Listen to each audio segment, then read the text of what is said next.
Class 8-এর সমস্ত ছাত্রছাত্রীদের আজকের ভিডিওতে স্বাগত জানাই।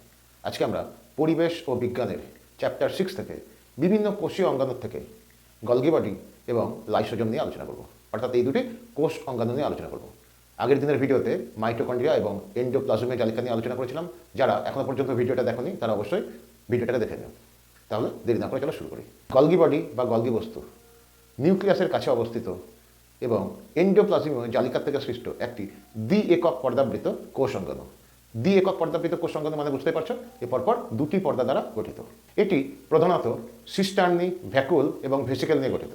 এখন এই সিস্টার্নি মানে নলের মতো গঠন, ভ্যাকুল মানে বড় থলি, আর ভেসিকেল মানে ছোট থলি। বুঝেছ? তাহলে ছোট নলের মতো গঠন, বড় থলি এবং ছোট থলি অর্থাৎ সিস্টার্নি, ভ্যাকুল এবং ভেসিকেল নিয়ে গঠিত এই গলগি বডি বা গলগি বস্তু। এর প্রধান কাজ হলো প্রোটিন ও লিপিড সংশ্লেষ করা, এছাড়াও হরমোন ও উৎসেচক ক্ষরণ ও পরিবহনে সাহায্য করা এই কাজ।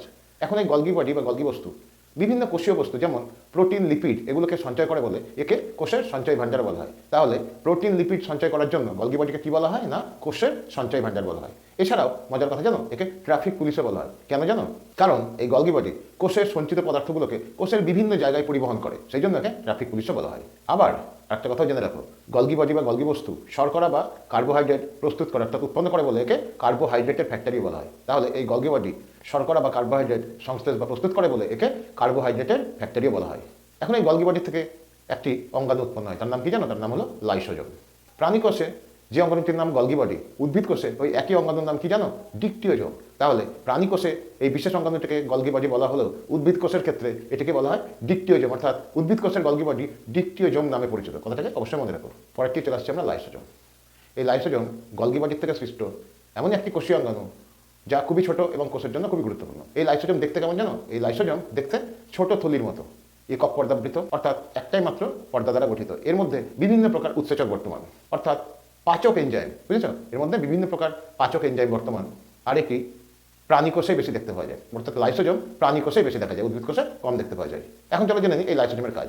ভাঙা ও পুরনো কোষকে নষ্ট করে দেয়। এছাড়াও কোষের মধ্যে প্রবিষ্ট বিভিন্ন ক্ষতিকারক জীবাণুকে এরা মেরে ফেলে অর্থাৎ নষ্ট করে দেয়। এই লাইসোজোমকে একটি বিশেষ নামে ডাকা হয়। কী নামে জানো? আত্মঘাতী থলি। কেন বলা হয় জানো? অর্থাৎ সুইসাইডাল ব্যাগ বা আত্মঘাতী থলি লাইসোজোমকে কেন বলে? কারণ কখনো কখনো কোষ যখন নষ্ট হয়ে যায় তখন এই লাইসোজোমের মধ্যে থাকা এনজাইম বাইরে বেরিয়ে আসে এবং গোটা কোষটাকে ধ্বংস করে, অর্থাৎ গোটা কোষটাকে পাচিত করে ফেলে। সেই জন্য লাইসোজোমকে কোষের আত্মঘাতী থলি বা সুইসাইডাল ব্যাগ বলে। সোজা কথায় লাইসোজোম হলো কোষের এমন একটি অঙ্গাণু যা কোষের বিভিন্ন অপ্রয়োজনীয় বস্তু এবং জীবাণুকে ধ্বংস করে। আজকের ভিডিওটা এই পর্যন্তই। তোমাদের যদি ভিডিওটা ভালো লেগে থাকে তাহলে অবশ্যই লাইক, শেয়ার আর কমেন্ট করো। আর যারা আমার চ্যানেলে নতুন তারা সাবস্ক্রাইব করে বেল আইকনটাকে প্রেস করে দিও। তবে যাবার আগে তোমাদের কাছে দুটি প্রশ্ন, এই প্রশ্নের উত্তর তোমরা কমেন্ট করে জানাবে। প্রথম প্রশ্নটি হলো, লাইসোজোম কোন অঙ্গাণু থেকে সৃষ্টি হয়? আরেকবার বলছি, লাইসোজোম কোন অঙ্গাণু থেকে সৃষ্টি হয়?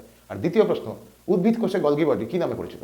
আরেকবার বলছি, উদ্ভিদ কোষে গলগি বডি কী নামে পরিচিত? সবাই তোমরা ভালো থেকো, মন দিয়ে পড়াশোনা করো। দেখা হবে আবার নেক্সট ভিডিওতে।